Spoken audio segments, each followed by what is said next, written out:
If you put all of us in a room, you know, Magic, Jordan, myself, and Bird probably be the guy who walks out of the room at the end of the day. He'll give it to you any way he wanted to. Shot, puts it on the floor, throws it up, and hits it. 8 seconds, 2, Bird, a runner, it's good! He was the most motivated player I ever saw. Larry Bird would probably beat LeBron one year. Larry Bird is one of the biggest trash talkers ever. Larry Bird wasn't just a basketball genius. He was a verbal assassin with an arsenal of trash talk so sharp it could leave Hall of Famers questioning their careers. Bird didn't just play the game, he owned it. Whether you were a rookie, a legend, or someone who dared to think you could hang with him, Bird would dismantle you with words, then back it up with buckets. Here's Bird going for 3, and he has it. Pat Riley once said he'd trust Michael Jordan to take a shot to save a game, but if his life was on the line, he'd take Larry Bird. Turnaround, hit. That's because Bird was terrifyingly, stoically unstoppable. And today, we're diving into the stories that made Bird a legend in ways stats never could. The one-liners, the psychological warfare, and the moments that left even the greatest players speechless. These are the moments that didn't just make him a legend, they made him Larry frickin' Bird. Let's start with the glove, Gary Payton. A man known for his own trash-talking brilliance, Payton didn't hand out compliments lightly. But even he had to admit Larry Bird was on another level. Payton recalled Bird strolling onto the court, locking eyes with him, and delivering this legendary line. Bird used to tell me, look here, man. I'm gonna go shoot this motherfucking jumper in your face right there in that corner. And it's gonna be your Christmas present. I'm gonna wrap it up and bust your head open. All that shit. He was the coldest dude I ever seen with that shit, man. Everybody be talking about these greats. They don't be always mentioning him. He was the shit. Yeah. The shit, man. He'll give it to you any way he wanted to. Any way he wanted to. Larry Bird was cold. Cold dude, man. Real cold. If Bird could crush trash talkers like Payton, you can imagine what he did to the rest of the league. By him and dunks it. Take Charles Barkley, for example. Barkley's favorite Bird story happened during an All-Star game, and it's the perfect example of Bird's confidence. It's the All-Star game. I forget what city it's in, and I'm sitting there with one of my teammates, Leon Wood. It was a great three-point shooter. Larry Bird comes in last. He says, "Hey, which one of you guys gonna come in second?"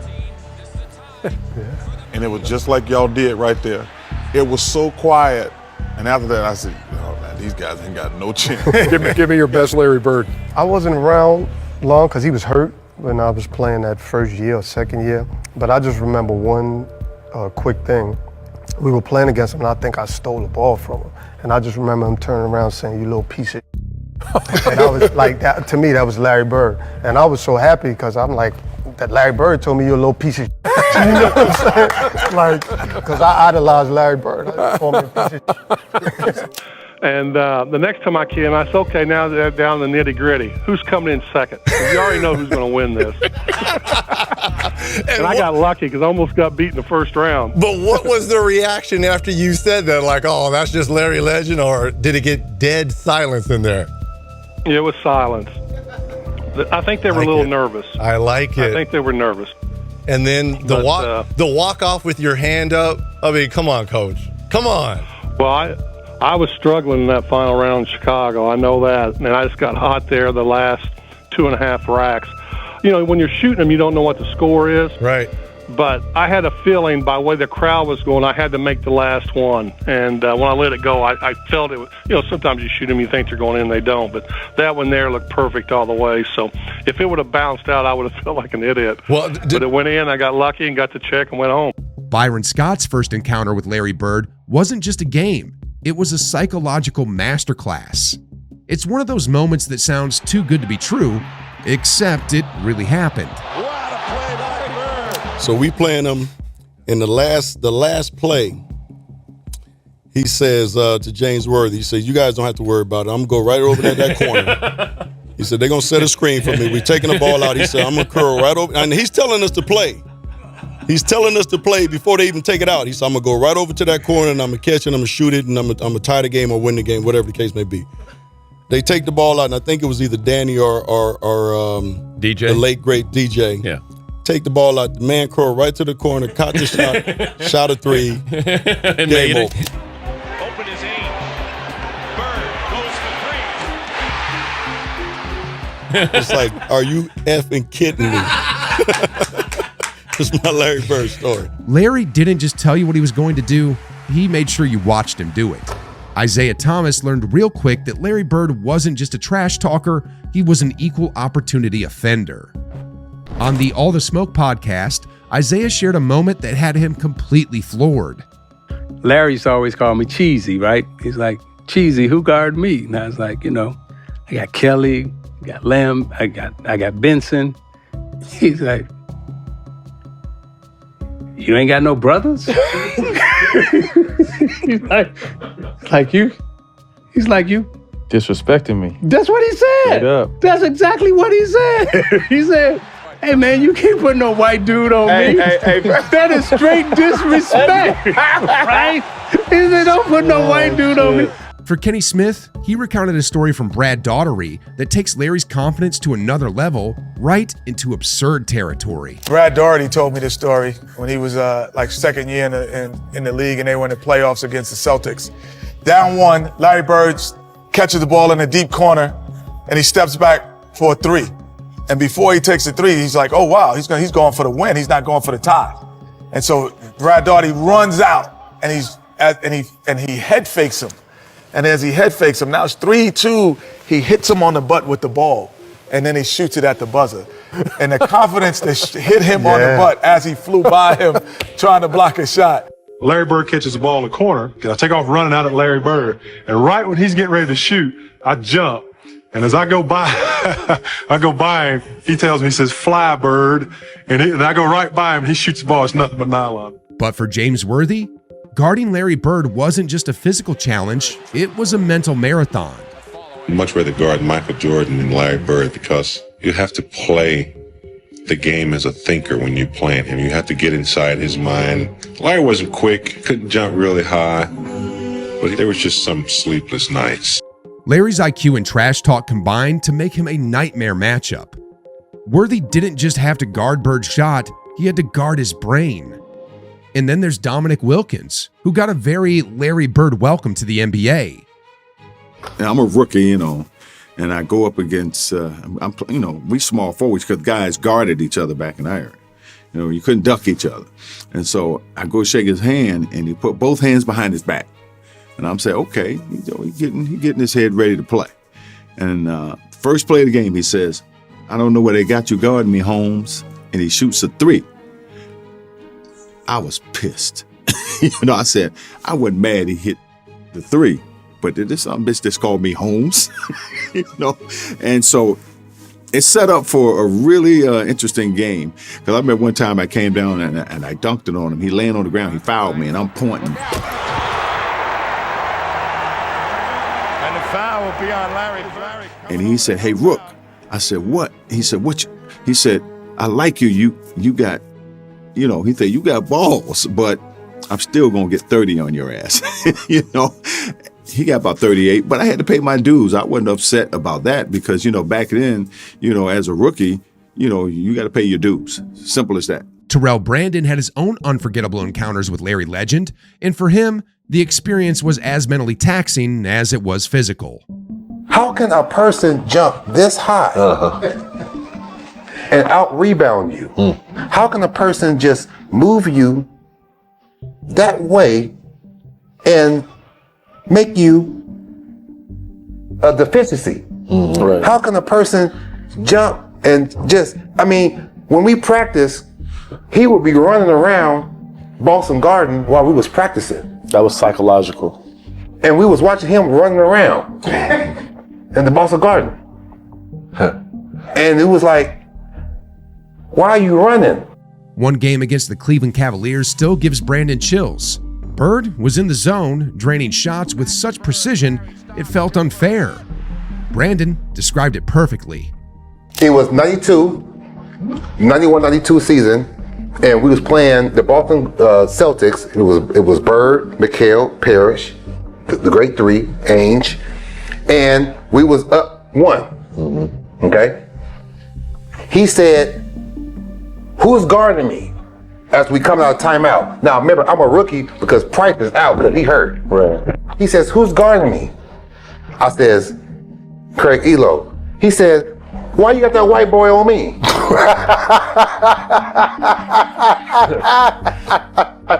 Don't put no white boy on me. He said that was the most. Now remember, Larry Bird is white. Right. He said, I'm gonna go over here and I'm gonna get in the corner. Dennis Johnson gonna pass it to me and I'm gonna hit the last second shot and it's over. Come on, man. So I'm like, I told Joe Wood, I said, hey man, listen, the ball is going to Larry Bird. Everybody knows the ball's going to Larry Bird. Right. Just do whatever you can. Craig, Gerald, just cover him. Right. All Bird did was go like this. See, it's leverage. It's not how strong you are sometimes. It's leverage. Yeah. He said,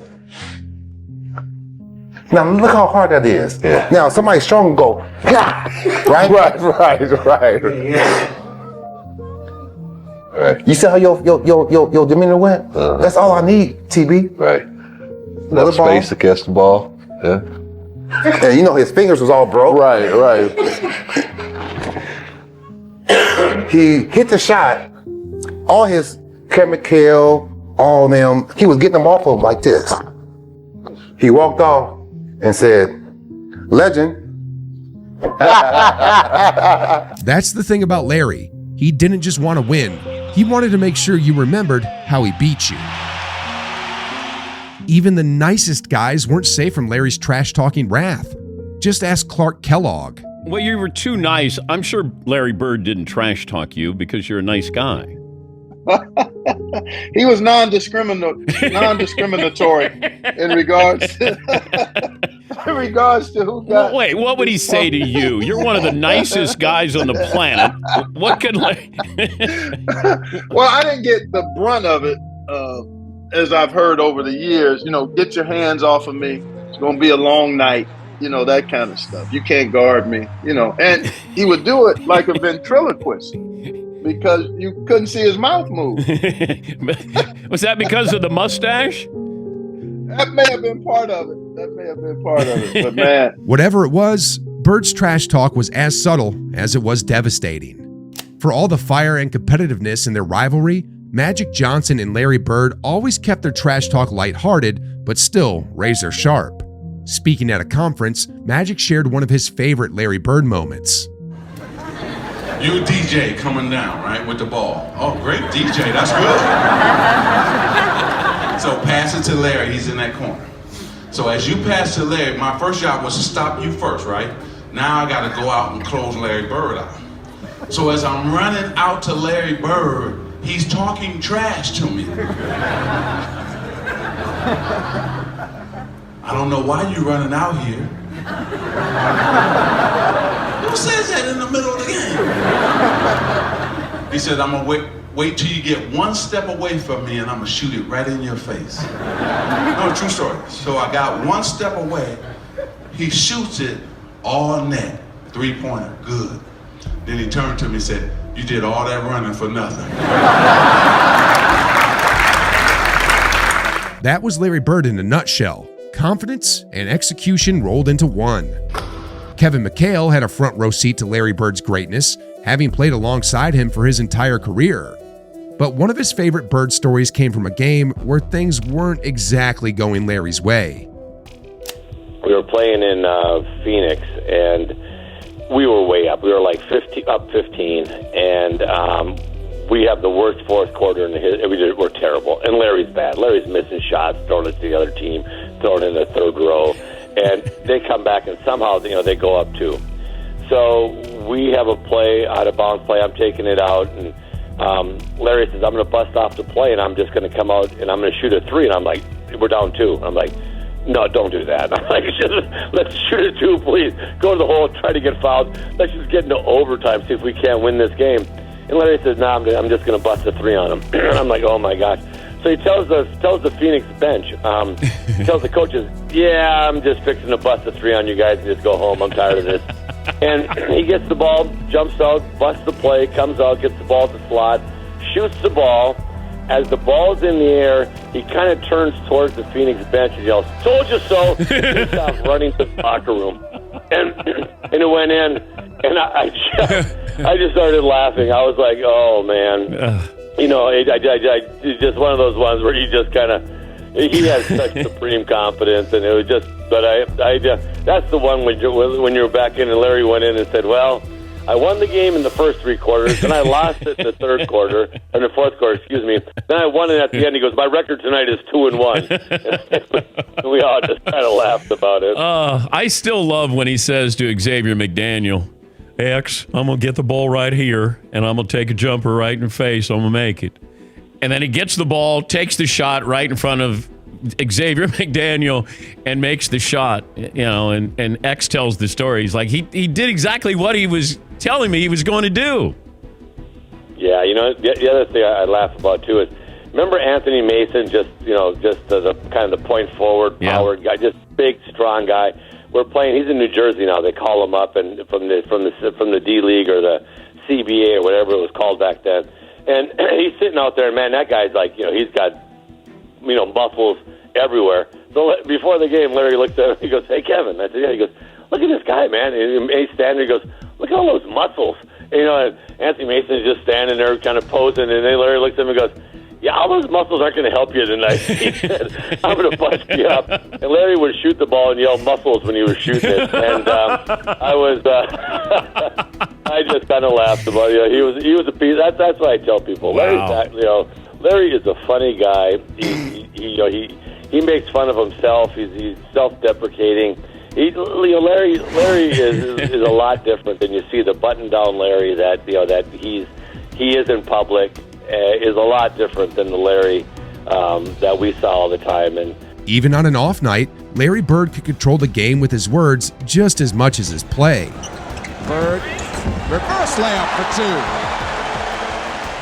Patrick Ewing grew up hearing all the usual cliches about Larry Bird. He can't jump, and he's not athletic. But when Ewing faced Bird on the court, he realized just how wrong those narratives were. Come up with it.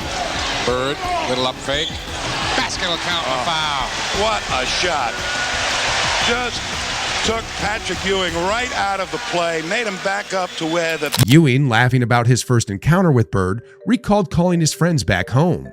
You know, I remember, you know, like I was saying, growing up in Boston, people all used to always talking about that he can't jump, he can't do this, he can't do that. And, you know, a lot of my friends was like that, you know. So, I got to the league. I called all my friends back up. I said, you know, all that trash that you were talking, you need to squash all that. This man is great. He can, whatever you were saying for a man who can't jump, he's demolishing everybody. So your guys are saying, how can you let this guy? Oh, he's doing it on everybody. He's doing it on everybody. He's doing it on the best defensive players in the league. What Bird lacked in athleticism, he more than made up for with his IQ, skill, and unrelenting drive. Ewing learned quickly that Bird was an unstoppable force.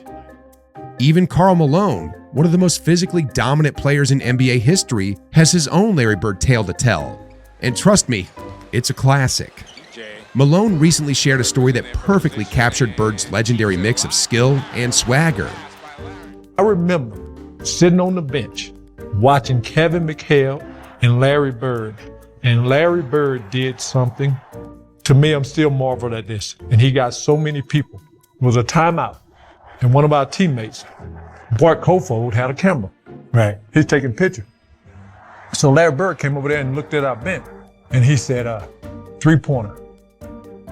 From right over here. So I'm sitting over there looking like Babe Ruth.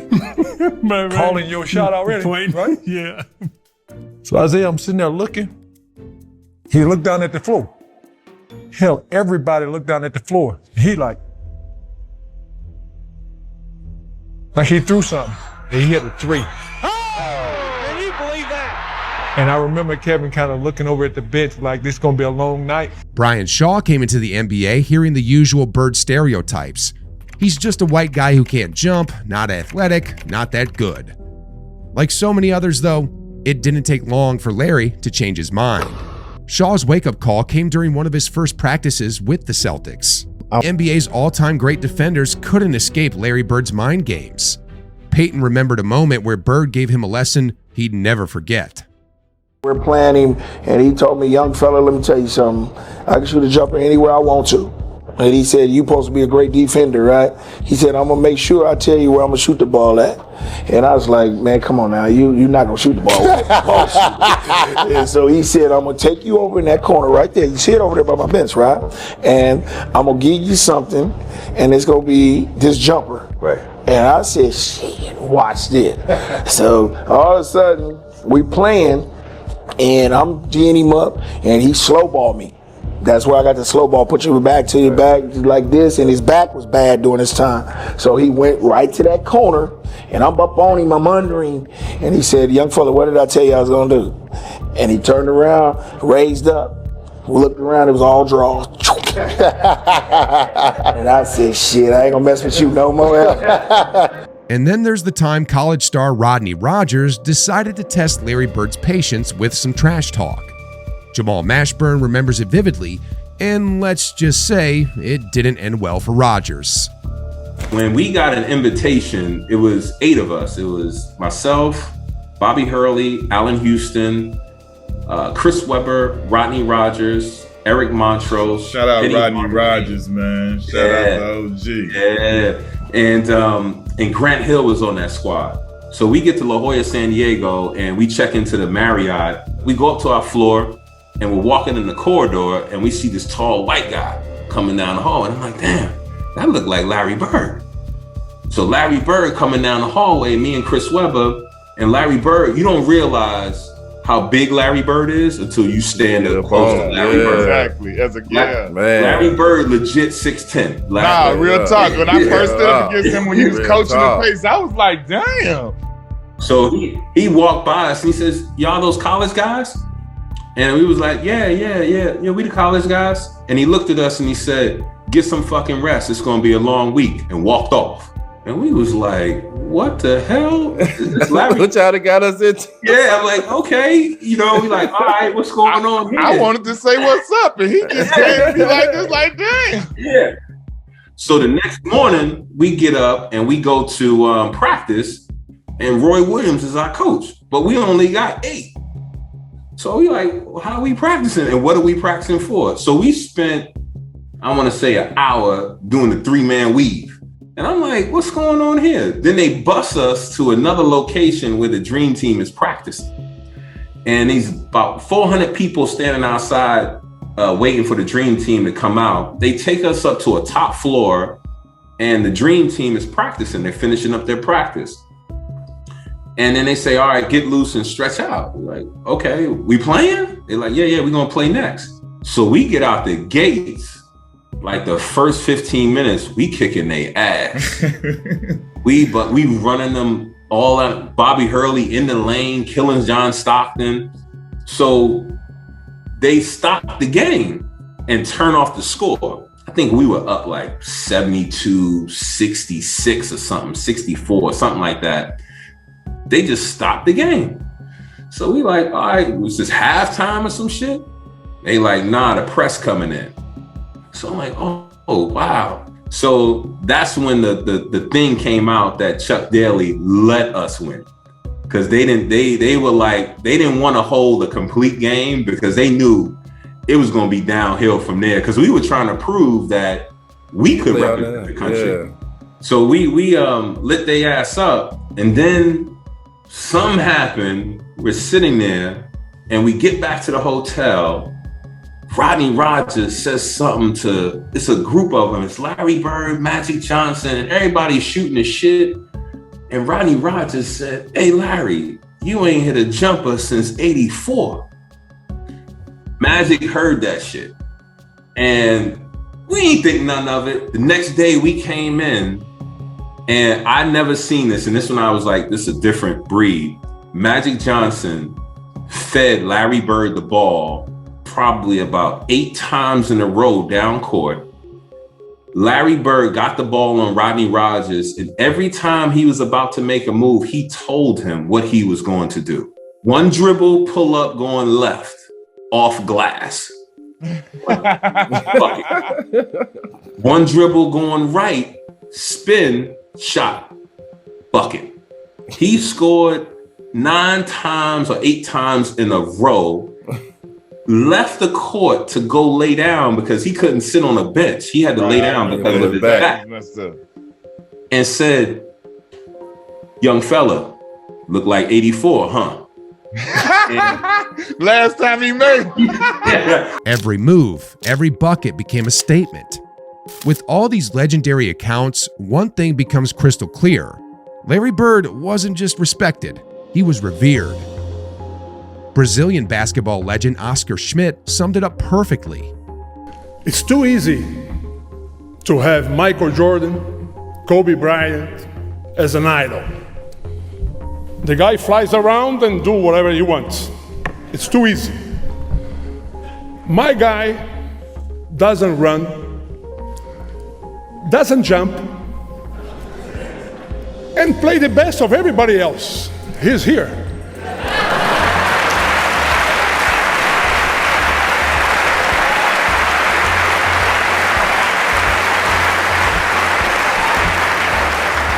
This is my idol, the best player ever, in my opinion. For Nolan Richardson, his introduction to Larry Bird didn't come from a highlight reel or a game-winning shot. It was quieter, but just as unforgettable. Going back, I never forget driving and I'm listening to a game. It's New Mexico State playing Indiana State. I don't really care about the game, but New Mexico State is right up the streets from El Paso, and I went to UTEP. And we're big rivalries, so I'm hoping that Indiana State will beat New Mexico State. And I'm listening to the radio, and I have no clue of the players on either team. All of a sudden, this name keeps coming. Bird. He goes to the right, Bird. He makes the shot, Bird. I said, God damn, who is Bird? Bird.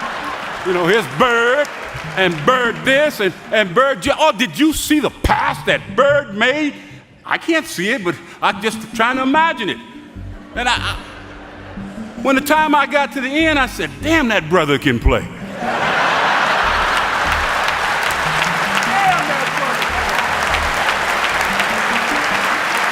Hey, let me tell you something.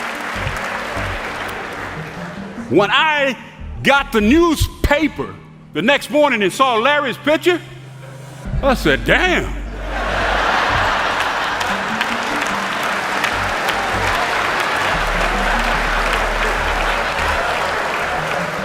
However, Shawn Kemp's story is more about survival than competition, because when Larry Bird stepped onto the court, he wasn't there to play, he was there to hunt. Kemp was a fresh-faced rookie when he got his first real taste of Bird's genius. Who was the first person to bust your ass? Man, I'm gonna keep this real with y'all, man. My ass got busted real early, man. I came into the league, man, I was 19. You know how some of them vets, man, they play you to the T, man. I got played down in Boston one night. We was playing Boston Celtics. So the great Larry Bird, I didn't really know much about it. You know, I'm from Indiana, Larry's from Indiana. I knew about the history of Larry, but I didn't realize how he really got down. When we got to Boston that morning, I knew something wasn't right. I saw an X-Man, and he was limping around the court a little bit like he was sore. I figured he'd be all right, you know. Xavier McDaniel. I figured he'd be all right by that time. I go to the game on the early bus. I get there. They come out on the court. They say, hey, Shawn, you starting tonight against Larry. And I was like, well, damn. I'm all for it, though, you know? So the X-Man, he didn't play. He had a sore knee. But my point to you is this. Larry gave me 50 3/4. Oh, my. There's the white flag right now. Bird on the 20-year-old Kemp. Takes a fall away. Oh, he's got 40. He was hitting everything. Man, and he talked to me the whole entire game. What did he say? Well, first of all, he asked me at the jump ball. He said, "You the cat that broke all my records in high school, right?" And I was like, "Yeah, that's me." He goes, "Yeah, you the one that used to dunk my brother too, right? Like Eddie." And I was like, "Yeah, that's me." He said, "I got you for you tonight." So every shot he was calling at the defensive end, he would tell me, he'd be like, "When I get down to the other end, I'm gonna pump fake you, get a hand one on you, look at you, go off the glass." That's how cold Larry Bird was. But if you think that's bad, imagine the time Bird dropped a 40-point triple-double on Kemp, fueled by nothing more than a grudge over something the media wrote. Bird didn't just play the game, he used every slight, real or imagined, as fuel to destroy his opponents. X-Man told a story on Tim Thomas and Scoop Beats podcast about Larry Bird talking shit to you, saying, I'm the best motherfucker from Indiana, and put a 3 into my balls. That's true? It is very true, man. Larry, hey, man, first of all, we got to Boston that night. He had some knee pain. I was like, "It's a hell of a time for you to come over with a knee pain." I ain't going tonight. You got it. Yeah, you don't want to see that. Yeah, then I look at the boy, Shawn Kemp, Larry Bird, and I'm like, so I look in the mirror. I'm like, well, shit, man, I'm about to get this motherfucker fits out here tonight. So before the game, I was over there rubbing my hands, looking at him like, I'm about to get your ass, man. What year was this for you? This was my first year. Oh, okay. And that day, that morning they came out with a USA Today article, and they said that Larry didn't have it no more. So he came out that night to make a statement, and I was just the prime candidate to be man. Before the game, he told me, he was like, he just shook his head at me. He said, "Man, it's gonna be a fucked up night for you." So what did he put up? I think he gave me 46 and 3. What'd you do? Man, I hadn't found out, but I was on his ass. I'm gonna tell y'all this, man. I'm gonna tell you this, man. I was on. He was actually calling out bank shots. He would say, next time, bank shot left side, I'm gonna pump fake you. Your dumb ass gonna go for it. He would tell you that, and it happened. And I said, first of all, I'm gonna be so close to you. If you shoot the ball next time, I'm gonna try to rip your fucking arm off your socket. And what you think he did, man? A quick pump fake, dog. And he go for that shit. He got you, man. Come on, man. Come on, Larry was. How cold was? I don't think. But I guarded his ass so tough. That after the game, he came. He sent a little letter over there to me. He was like, I've had nobody play defense that hard on me. I love it. He go, I appreciate you playing out here. Then he was like, I got a little All-Star game. Why don't you come work out with me? Come to the All-Star game, man. That's dope. And let me see that summer. I was like, shit, that meant everything to me. Yeah, that's dope. You guys became friends after absolutely, that. To this man. day? Absolutely. So it went from him whooping my ass to him teaching me a few things. I surely appreciate it. That's and that's the old NBA. That's how it used to be. That's how it's supposed to be. If Larry Bird's trash talk was a weapon, it was a sniper rifle. Precise and devastating. No Larry Bird trash talk compilation would be complete without Xavier McDaniel's legendary story. Xavier McDaniel found that out the hard way during a game that came down to the wire. During the timeout, I'm going through a play, and about that time, Larry steps in and says, Coach, why don't you just give me the ball and tell everybody to get out of the way? That's Larry. When he wants the ball, he wants the ball. After the timeout, we walked back on the court, and then Xavier was guarding him. So he tells Xavier, I'm getting the ball. I said, I know, I'm going to be waiting. And he said, I'm going to get it right here. I'm going to shoot it right in your face. 5, and Bird has the basketball. Look out. Larry Bird, just phenomenal the way that... He shot a shot right in my face. And, he was like, I didn't mean to leave 2 seconds on the clock. He wanted to shoot it with 0 seconds on the clock. I walked back to the sideline like, damn. We sit back out and have a beer out in the locker room, and we was maybe talking. It's like, white boy just lit you up. And I used to always say that, like to my friends, it's like, yo, is Larry really that good? I used to say like, yeah, that's the baddest white boy I ever played against. Another time that was when we was playing him here like 42. Kemp was a freshman. He told Shawn Kemp that I'm the best player to ever come from Indiana and shot a 3-pointer in his face, all net. We was like, Larry Legend is at it again. Ruthless. That's Larry Bird in a nutshell. Not just winning the game, but calling his shot, executing it, and letting you know exactly what just happened. Even Clyde Drexler, one of the game's smoothest scorers, wasn't immune to Larry Bird's confidence or his cruelty. I was guarding in my rookie year. He looked at me and he goes, "You can't stop me." And I looked at him and I said, "Gosh, boy, you're so confident." He was confident. You're a rookie. You don't know anything. He proceeded to score like 10 straight points on me. The coach took me out the game. He walks by and he's laughing at me. For Dan Marley, his first experience guarding Larry Bird was less about defense and more about starstruck awe. If I said you could have LeBron for 10 years or Larry Bird for 10 years? Larry. And that's just my era. I grew up idolizing Larry Bird. It was funny, the first time that I played in my rookie year, I guarded Larry Bird, and it took me about 10 minutes to realize I should be probably guarding him instead of staring at him. You know? And he came down, it was funny, he came down one time, and Mark West was the center on our team, and Larry looked at me, and then he looked at Mark, and he said, Mark, I'm going to go down, I'm going to come off the screen. I'm going to come off the screen, I'm going to catch it right there, I'm going to turn around, I'm going to shoot it in the rookie's face, and then I'm going to run down the floor. No matter where you play him, if that's your problem. Bird, he shot it with Marley, extended in 16. And that's exactly what he did. And I'm sitting there, that just happened. That's pretty cool. Even when Bird embarrassed you, it was hard not to be impressed. Charles Barkley always had a Bird story locked and loaded, but this one might take the cake. I remember him, he was cursing under his breath. And I asked him, I said, "Larry, what's going on with you?" He says, "You guys are being disrespectful to me." And I says, "What are you talking about?" He says, "You guys are putting a white guy on me." That's disrespectful. Wait, who's the white guy you put on him? I can't remember who it was. I just started laughing. I had no comeback. But he says, "It's disrespectful when y'all put a white guy on me." And I'm sitting there like, I'm laughing in the middle of a game. He says, John Salley's first encounter with Larry Bird is the kind of story that's equal parts funny and humiliating. Imagine being 6'11", thinking you've got the size advantage, and then having Larry effortlessly dismantle you. "Man, too bad we didn't get you, Sal." I said, "Yeah." He goes, "Y'all doubling me tonight when I get the ball in the wing?" I said, "Nah, man, straight up." He goes, "Y'all ain't double teaming me?" Like, what's wrong with y'all? "Nah, I got you, dog. You don't like height." He goes, "Mouse in the house."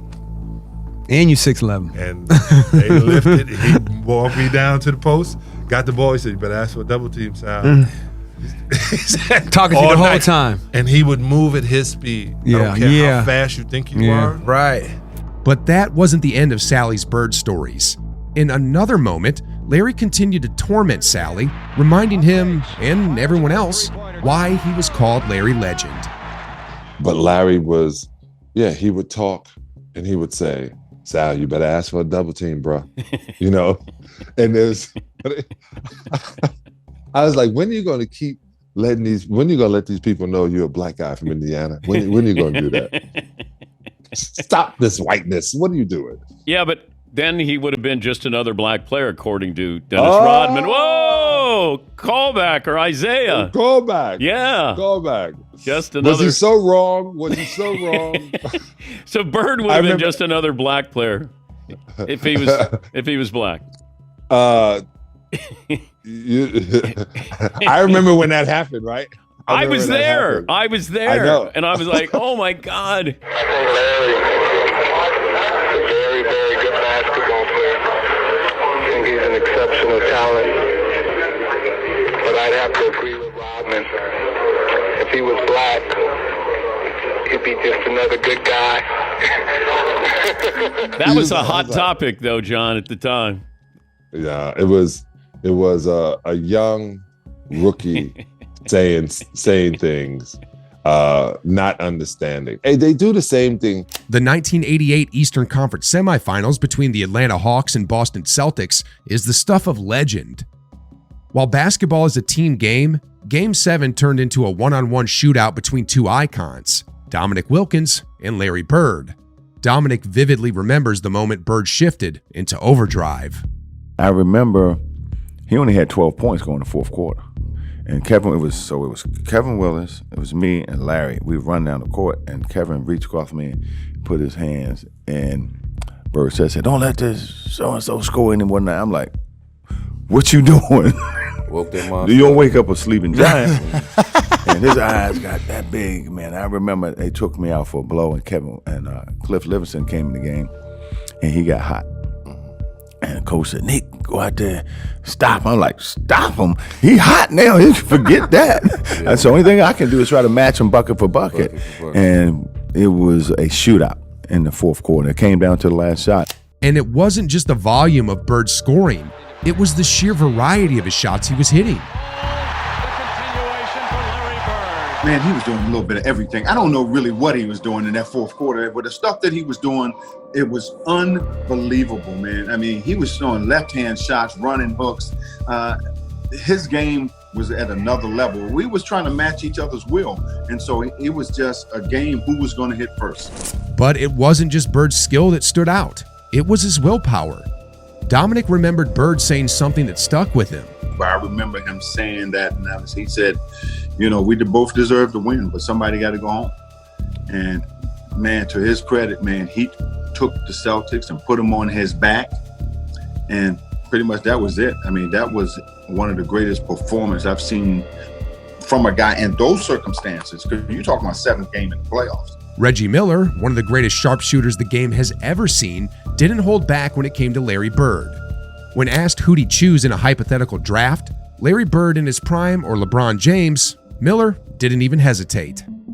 Larry Bird at his best, LeBron James at his best. Oh my God. And do we have to put the teams too, or just individual players? If there's a draft, oh my God, you can take Bird or LeBron. Oh. So let's say I take Larry at this age when I think he averaged 30, 10, and 7, something like that, and LeBron right now. So you got Larry Legend Okay, or now LeBron. what rules are we playing to? We're playing today's rules.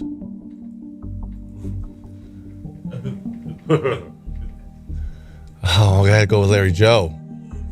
I gotta go with Larry Joe. In today's rules, you can't touch him. Yeah.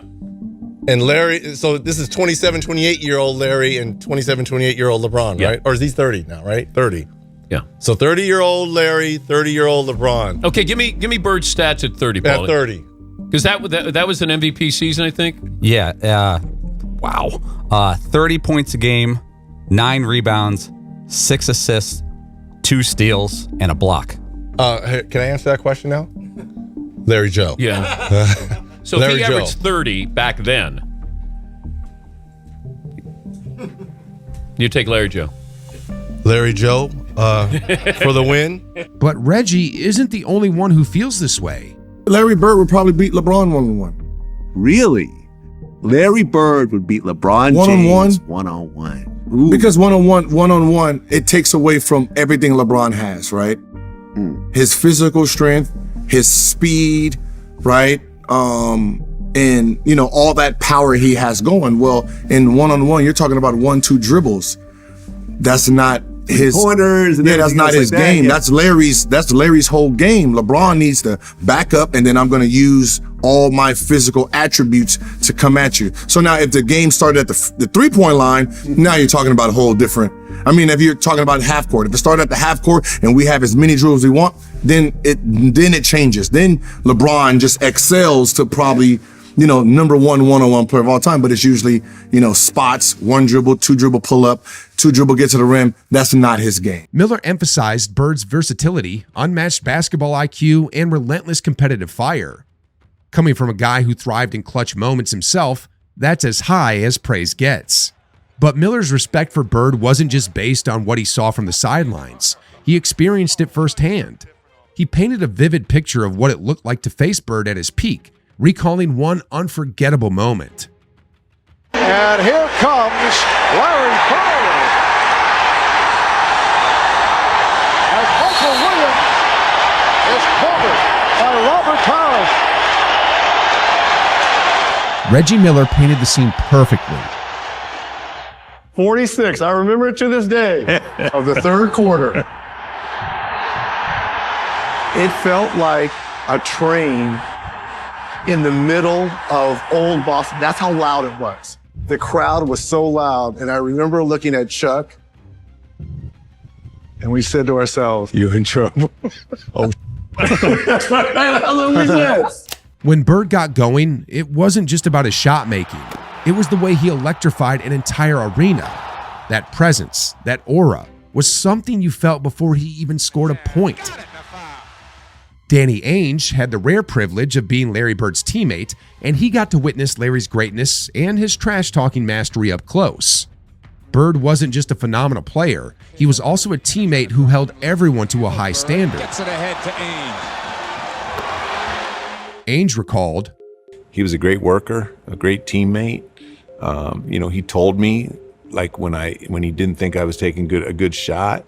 I tell people all the time when they start complaining, the coach doesn't believe in me, or the star player on our team doesn't believe in me. I go, bro, when I played with Bird, he'd pass it, he'd get double teamed, he'd throw me the ball, but if I miss three, I'm not coming back to me. Right up. You got to earn those shots. You do. You got to earn the respect of your coach and your star players all the time. You got to earn that respect. Every game you got to be reliable and dependable. And that was what I loved about Bird. On Trash Talking, Ainge revealed another layer of Bird's personality. Larry was a quiet guy, and he wasn't like a loud and obnoxious personality. But he had a great sense of humor, and he was a character. And most of the time, his trash talking, it seemed like it was for motivation. It wasn't like he was just always trash talking to everybody. It was spotty, but when he did it, it was big. Right. Is Xavier McDaniel's story where, I'm going to shoot it fake here, shoot it there. And Larry said, I'm going to get it right here, Ed, and I'm going to shoot it in your face. He hit it and looked at me and he was like, damn, I didn't mean to leave nothing on the clock. And they did exactly. And it had nothing to do with the play call. Right. Like our coach would call timeout and we're going to do this. And we walk on the court and Bird just looks at me and goes, no, give me the ball right there. And then he does what he told McDaniel he was going to do. And Bird's subtle trash talk, it didn't just target players, it reached everyone, even legends like Dr. J. As you guys know, Dr. J, I mean, he's the nicest guy in the world. Definitely. But Larry had scored 35 on him halfway through the third quarter and was just jogging back down the court and said, man, you need to retire. And it was just like Dr. J lost his mind. Oh, and a fight between Jay and Bird has broken out on the court. And Moses Malone takes Bird down. He's got him in a headlock. And that's where that story had started. But my favorite trash talking by Larry, and Kevin was a pretty good trash talker too, but Larry was when they trash talk coaches, like when they trash talk Hubie Brown. And they're sitting there playing in Madison Square Garden, and he's just going taking the ball out of bounds in front of their bench, so the whole bench can hear him. Right. And go Hubie, this all you got for me tonight? You got no one else that can guard me? This is getting ridiculous, and then Hubie would put in Johnny Newman would be running in the game. He goes, wait, are you serious? That's the guy you're putting on me? But it was those subtle things that he said that were just, they were so funny, but we loved it. Even the other bench, even Hubie's team in New York is laughing. Yeah. Bird's trash talk wasn't just cutting, it was comedy gold. Chuck works for me in the summer. He mows my yard. So I see him every day. It wasn't just Bird's teammates or opponents from his era who were in awe of him. Even Kobe Bryant, a student of the game and one of the most relentless learners in NBA history, was left scratching his head trying to figure out Bird's greatness.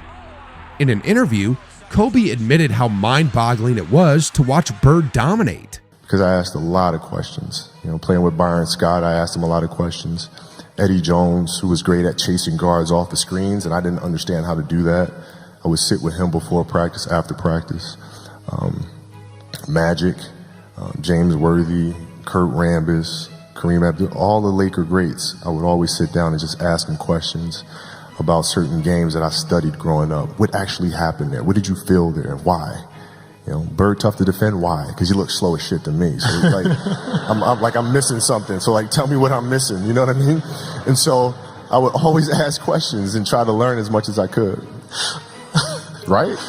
No? a different generation. You guys probably never even seen Larry Bird play, which is just how thought many have seen Larry Bird play? Hey, everybody's seen Larry Bird play. That's not a high enough percentage. We got some work to do. To the untrained eye, it didn't make sense how this slow guy could dominate an entire league. But to Kobe and anyone who played against him, it was clear. Bird's skill, IQ, and competitive fire were unmatched. Then there's the legendary 1985 game against the Atlanta Hawks, where Bird delivered a career-high 60 points. This wasn't just another great performance, it was a masterpiece. Bird went 22 for 36 from the field, hit 15 of 16 free throws, and even dished out 7 assists for good measure. The Hawks bench couldn't hide their reactions. They were literally laughing and shaking their heads at how unstoppable Bird was. Even LeBron James, decades later, couldn't ignore it. LeBron shared a clip from the game on social media, captioning it, Dennis Johnson, a lead for Bird. They want him to keep scoring too. Bird takes the jumper and hits it again. Bird has 54. Out right. There's Bird. Bird, 14 seconds, he got fouled. He hit the shot. They're not going to count it. And Bird falls into Joe O'Toole. When you've got the king hyping your game years after the fact, you know you've done something extraordinary. But for all the trash talk and mental warfare, Larry Bird was also the ultimate teammate. According to Celtics legend Robert Parrish, Bird pushed everyone around him to be better. Parrish described Bird as the perfect combination of support and accountability. But there was one thing Bird never turned off: his trash talk. Whether it was aimed at opponents, coaches, or even his own teammates in practice, Bird's sharp tongue was always in full effect. Gentlemen, you just talked about Larry Bird. Oh shit, that's the man. Shit, he's like your Magic, your Kareem. You know, that once in a lifetime player, franchise changing player. That's the category that Larry was in. And not to mention, I like the way he led us as a team. He wasn't in your face, you know, that talking trash to you. He led by example. No matter how poorly you playing coop, he never got on you. Only thing he would say to you, you know, try to pick it up if you can. You know, you had one of them nights where things just not going your way. He always spoke, you know, with encouragement. He never tried to put players down. And I always respected that about Larry. He wasn't a trash talker? Oh, to other players. Okay. Oh my Bob, give us a couple of stories of him talking trash. I was gonna say, oh my goodness. One thing you got to give Larry Bird, he could be red hot or ice cold. He never stopped talking trash. Ever. I got one, Coop. Great story. Playing the Phoenix Suns, and their main man was Tom Chambers. And Chambers was guarding Larry.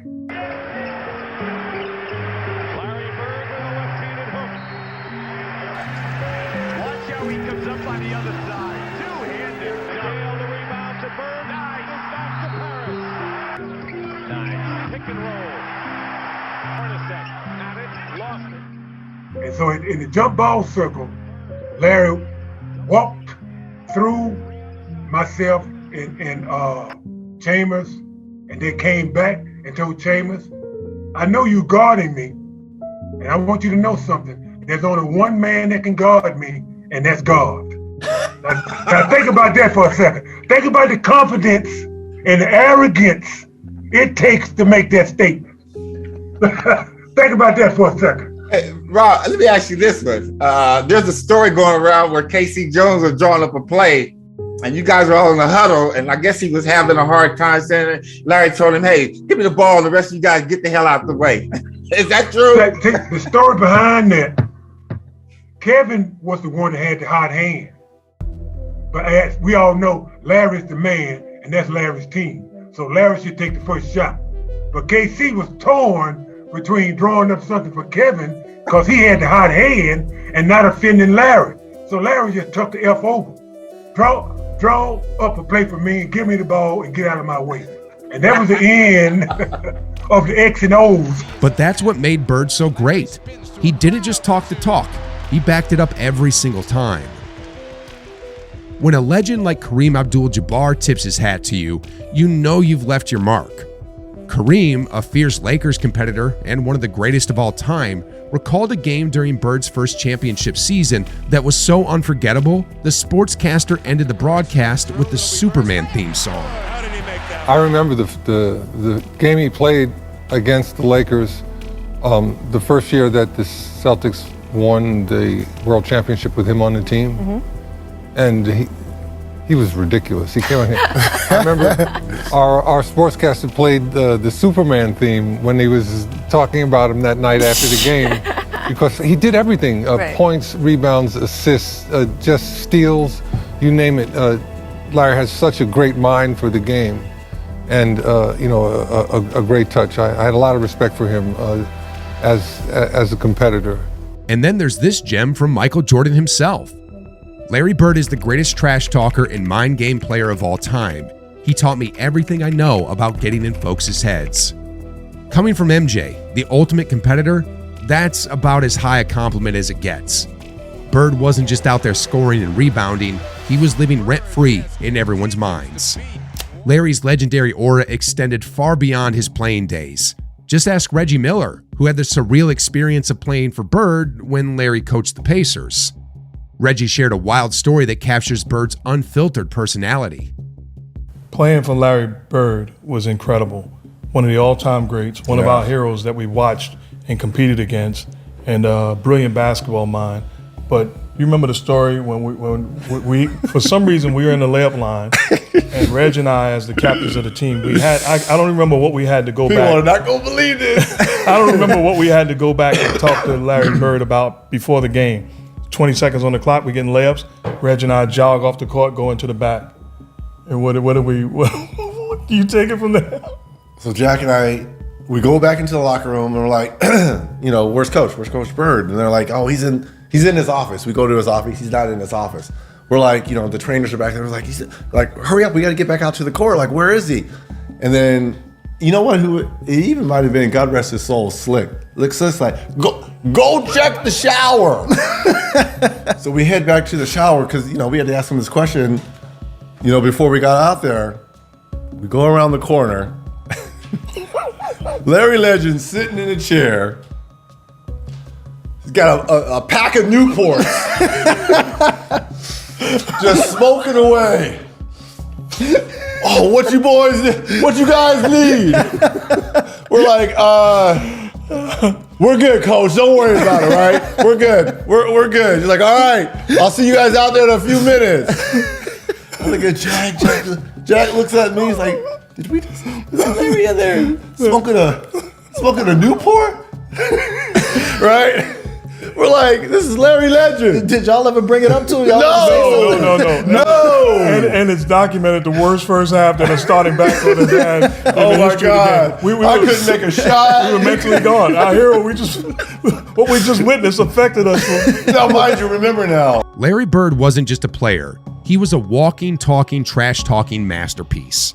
Whether it was Kareem hearing the Superman theme, Jordan learning mind games from the best, or Reggie Miller still recovering from Bird's Newport-fueled coolness, Larry didn't just play the game, he owned it. And here's the wild part. These stories are just the tip of the iceberg. Bird's impact runs so deep that every player, coach, and rival has a story about the man who could outthink, outtalk, and outplay anyone who dared to challenge him. But here's the kicker. These are just some of the stories. There's an entire treasure chest of moments that prove Larry Legend wasn't just a name, it was a warning. If you think this was wild, wait until you hear the stories of NBA legends facing Bird for the very first time. Trust me, it's even crazier. So go ahead, hit play on this next video. NBA legends share the first time they faced Larry Bird. Go ahead, click play, and let Larry Legend take you to school one more time. See you on the other side.